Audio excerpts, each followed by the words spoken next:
Hi, welcome. I'm Pastor Scott Fredrickson at First Lutheran Church in Blair, Nebraska. We're continuing a Bible study through the Gospel of Mark. We're going to end up the first chapter today, and there's three things that I'd like to point out at the end of this chapter that'll be helpful to remember as we read through the Gospel of Mark in the coming weeks. So if you have a copy of the Gospel with you, feel free to follow along with me. I'm reading out of the New Revised Standard Version, but you can follow along in any version of the Bible that you have available to you. And it doesn't even have to be in English. Those of you who are really far-reaching can reach out into your German or Spanish Bibles and see how that goes. So we're beginning in the first chapter of the Gospel of Mark, verse 16. And I'll read here for a little bit, and then we're going to stop and talk about a word that appears a couple of times and see if you can spot it as you listen and read along. Verse 16. As Jesus passed along the Sea of Galilee, he saw Simon and his brother Andrew casting a net into the sea because they were fishermen.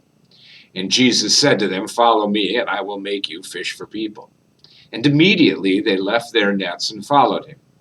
And as they went a little farther, he saw James, son of Zebedee, and his brother John, who were in their boat mending the nets. Immediately he called them, and they left their father Zebedee in the boat with the hired men and followed him. They went to Capernaum, and when the Sabbath came, he entered the synagogue and taught. They were astounded at his teaching, for he taught them as one having authority and not as the scribes. And just then, there was in their synagogue a man with an unclean spirit, and he cried out, "What have you to do with us, Jesus of Nazareth? Have you come to destroy us? I know who you are, the Holy One of God." But Jesus rebuked him, saying, "Be silent and come out of him." And the unclean spirit, convulsing him and crying with a loud voice, came out of him. And they were all amazed, and they kept on asking one another, "What is this? A new teaching, with authority. He commands even unclean spirits, and they obey him." And at once his fame began to spread throughout the surrounding region of Galilee. So immediately after Jesus gets out of his baptism and out of his temptation, he heads back home. And he's back heading into the home country of the Sea of Galilee, and he runs into some fishermen, which is not too surprising given the fact that you're on the Sea of Galilee, probably the major industry of that time. And he runs into two people, Peter and his brother Andrew, and they start to follow him. Jesus says, instead of catching fish, I will help you fish for people. And they're intrigued enough by that particular invitation to immediately follow him. They immediately left their nets. Then they come to James and John, the sons of Zebedee, and they too, after tending and mending of the nets, want to follow Jesus, and immediately they leave. And that immediately is an interesting word in the Gospel of Mark, because the Gospel of Mark seems to see that this story has with it sort of an urging, just a way in which Jesus and God are constantly going forward. They're constantly trying to enact this plan, this vision. Whatever God has for Jesus of Nazareth, it's immediately being done. And this is important to remember whenever you're talking about the New Testament and most of the work that's written in the New Testament in the early church. For the folks back then, the Apostle Paul, the writer of the Gospel of Mark, and the community to which Mark is writing, and to many others, they believed that the world was going to come to an end in their lifetime. This apocalyptic world vision, as it's called, is something that is difficult for many of us to share, although with our recent quarantine and pandemic with the coronavirus, COVID-19, we may have a much better understanding of what it means for the world to be coming to an end within our lifetime.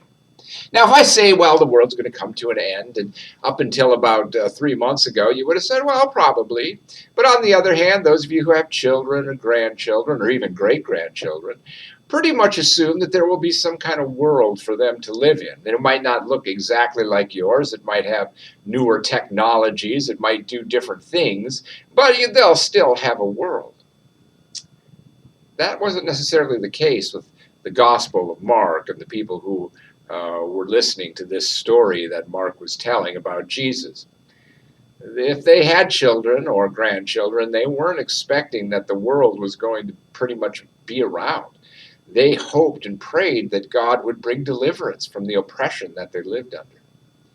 And if you don't live under oppression, you don't understand just how salient it might mean to have the world come to an end. It's almost as if that's not the worst thing that could happen. And in fact, for many of the early Christians, the world ending was not the worst thing to happen because they believed in the promise of God and Jesus and his resurrection, and that promise and that resurrection was going to be given to them, and their faith and their trust and their love of this Jesus of Nazareth and the power of the Holy Spirit. So the world coming to an end is not a big deal. It's not the worst thing that could happen. But for many of us, it is.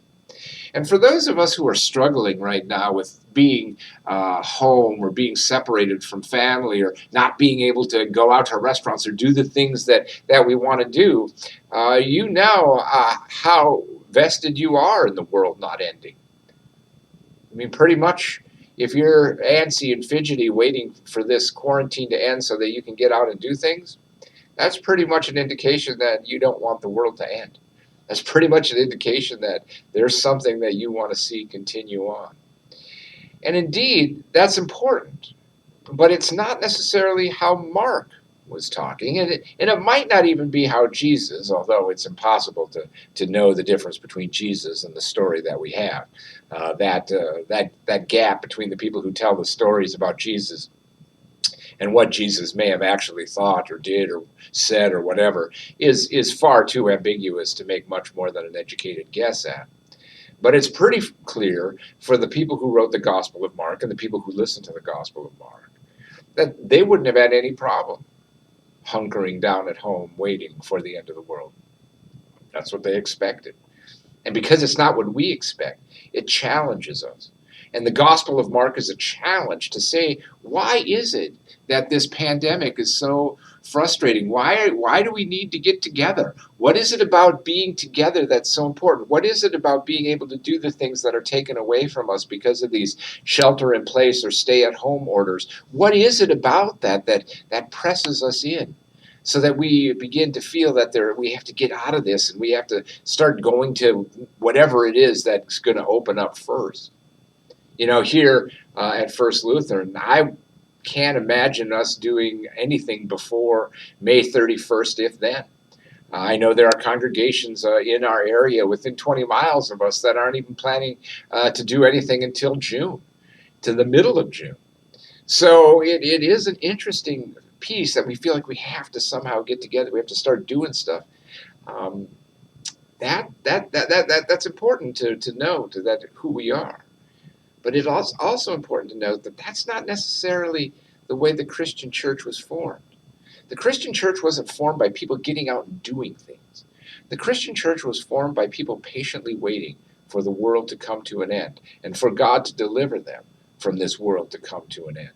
The Christian tradition was formed because people were willing to sit in silence, in darkness, under oppression, and wait it out, whatever it might be. And this is something that we can learn from the Gospel of Mark. Although there is a huge pressing for this stuff to get done because we've got to get the promise of Jesus out there. We've got to get the death and the resurrection of Jesus out there so that you and I can begin to participate in that reality.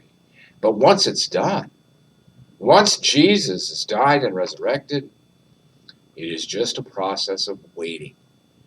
And we tell the story of the Gospel of Mark. We tell the story of Jesus to wait. Very, very challenging. All right. Now, a second thing that happens here is that Jesus goes into the synagogue, and they were astounded at his teaching here in verse 22, because he taught as one having authority and not as the scribes. Now, this is a huge and interesting piece as well, because Jesus has authority. Now, it is interesting that the word authority that's used in Greek is a compound word. It uses a preposition, ex, and it uses ousia, which is the Greek word for being. In other words, authority arises from your being. All right? Authority doesn't rise from your ability to tell people what to do. Authority arises from who you are, your identity. And so if one has authority because it arises from your being, from your identity. And Jesus has authority because his identity, who he is authoritative. And because Jesus' identity is authoritative, the people immediately recognize this as a difference than the usual way that they've been taught. They've usually been taught by people who have attained a certain level of knowledge or experience or education, the scribes, for example. And that authority has been conferred on them because of the various ways in which they have behaved or acted over their lifetime in order to be authoritative. But that's not Jesus. Jesus is authoritative based on who he is, and who he is, according to Mark, is the Son of God. And so when Jesus has authority, he has authority because he is the Son of God. And so when he speaks, it just emanates out of his being. His authority emanates from who he is, not what he does. He hasn't done anything. All he's done so far is been baptized and gone out into the desert and picked up a few disciples. That's nothing. Anybody could really do that. So then when he gets into the synagogue and begins to teach, and if he was to say, here's why you should believe me or follow me, I was baptized, or I went out into the desert, or I got these disciples, that's nothing. Everybody could have that, or anybody could have that. But when he begins to teach, it is apparent that his authority does not arise from the things that he does.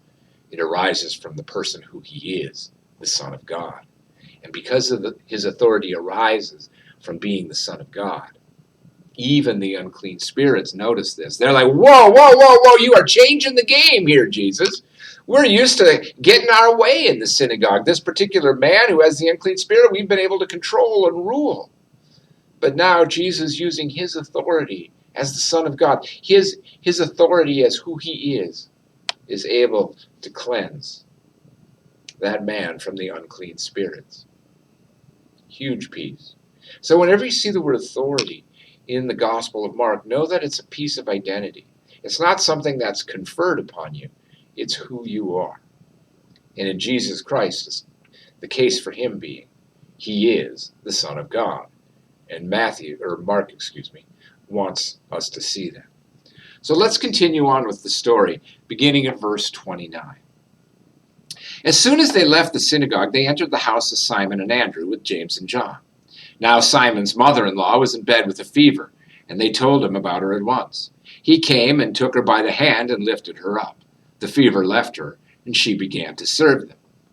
Now it remains to be seen, it's a legitimate question, if Peter and Jesus could stay friends if Jesus is going to go around curing his mother-in-law all the time.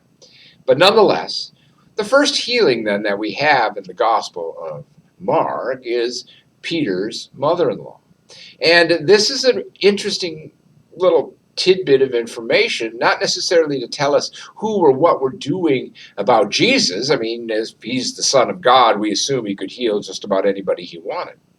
But Mark tells the story that he actually healed Peter's mother-in-law because that shows exactly just how much Jesus cares about Peter.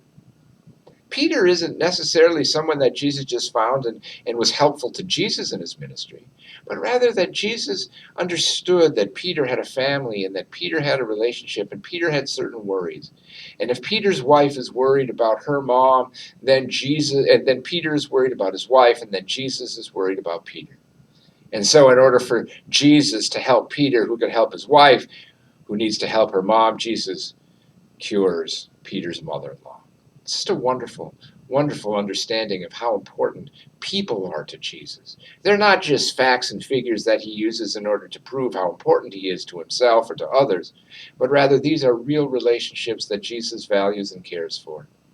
And as Peter worried about his mother-in-law, Jesus found a way he could help, and he cured her.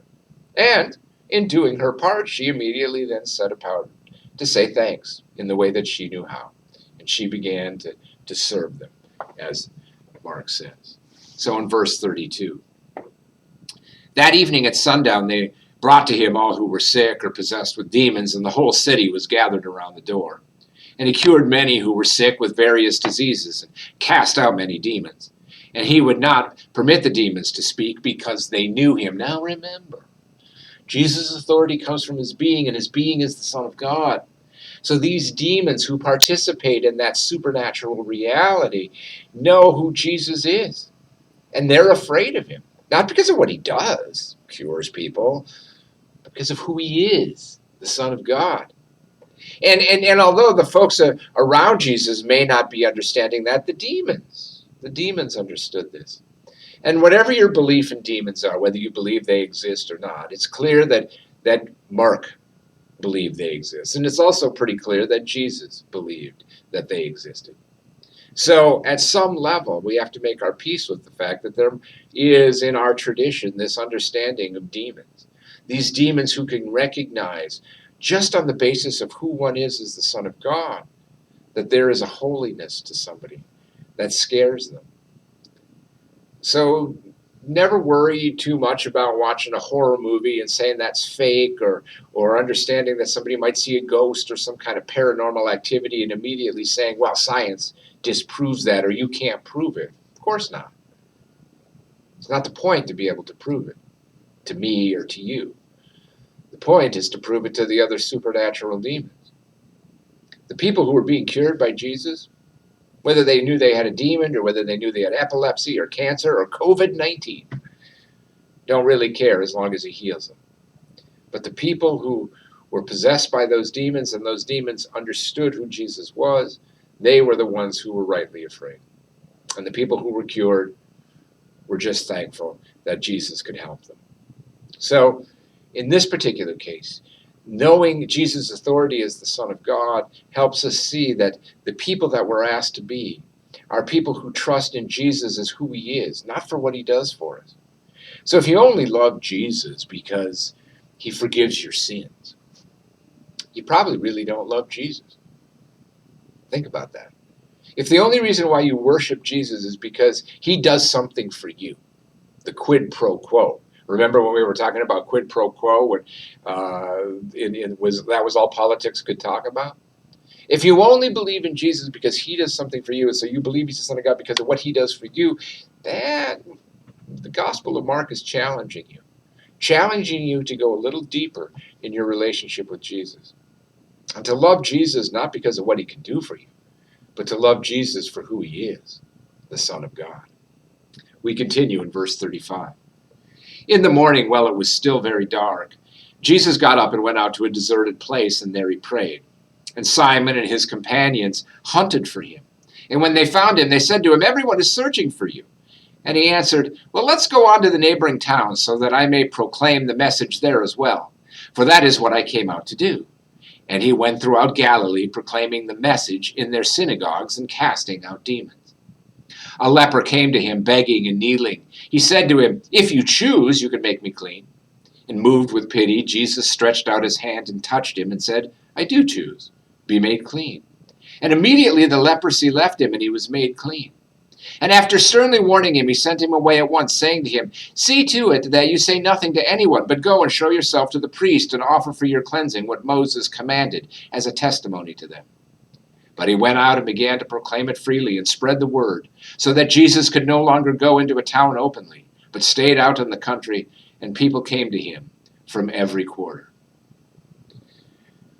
One last piece as we look at the gospel here before we wrap up this week. To remember that the story of Jesus cannot be kept a secret. As much as Jesus may have wished not to have notoriety or to be known or infamous for what he could do, or even who he was, it was impossible for people not to tell the story about Jesus and what he did for them and who he was. And the story that Mark shares of this leper who says, "If you choose," in other words, this leper already knows that Jesus has the power and capacity to cure him. He doesn't need to see any more evidence. He doesn't need to see any more proof. For him, it's a simple matter. If Jesus chooses to do it, he could make this guy clean. And Jesus happening to be moved with pity. Remember this moving with pity. Remember, this is that deep splunkinsomai. This is that deep yearning that comes from his very bowels. I mean, this is not something that Jesus is doing because he thinks it's going to be a good PR move or it's going to advance the cause or anything like that. This guy touched him in whatever way. And maybe his line was, if you choose, sort of said in a plaintive way, is like, well, if you choose, you could do it, or man, I know if you choose, you could do it. However it is, Jesus is moved and he cures the guy. And he asks the guy not to share this. Do me a favor, grant me a solid here and not share this. And the guy just cannot do it. He's just like, no, I got to tell everybody because I met the Son of God. I met a guy who cured me of my leprosy. And as Jesus goes about these towns, because remember, as he tells the disciples when they find him, he goes out to pray and they hunt him down. It's not even he just kind of went away close by. I mean, he literally went to a place where nobody could find him. I mean, Jesus is playing an ultimate game of hide and go seek or Marco Polo or something. And they finally find him and he says, what we're trying to do here is we're trying to tell everybody that God is a God of love and grace and mercy. God is a love of companionship and caring. God is with us. And when they finally find him, he finds this leper, and the leper says, hey, this guy who's talking about God as being love, he was moved with pity and he healed me. You gotta get in touch with him. You gotta see him. You gotta hear him once. If you have an ailment, you gotta ask him to help you. Because in my life, this guy who is the Son of God helped me. And this leper becomes the first of many people who tell the story of who Jesus is and what Jesus does. But it all starts with who Jesus is, his authority, his exousia. It doesn't start with what Jesus does. It starts on who he is. And what this leper understood was that Jesus was a person who could be moved with pity. Jesus was a Son of God who could be moved with pity. And so he asks, in a way that moves this Son of God to pity, if you choose, you can help me. It is an incredible prayer to be able to offer at this time. As we are stuck amidst these stay-at-home orders and these quarantines, to be able to go to God and say, if you choose, you could help us. If you choose, you could keep us safe. If you choose, you could bring us back together. And we pray that our God is moved with such pity. I'll see you next week. Let us close by saying the Lord's Prayer. Our Father, who art in heaven, hallowed be thy name. Thy kingdom come. Thy will be done, on earth as it is in heaven. Give us this day our daily bread, and forgive us our trespasses, as we forgive those who trespass against us. And lead us not into temptation, but deliver us from evil. For thine is the kingdom, and the power, and the glory, forever and ever. Amen. See you next week as we begin chapter 2 of the Gospel of Mark.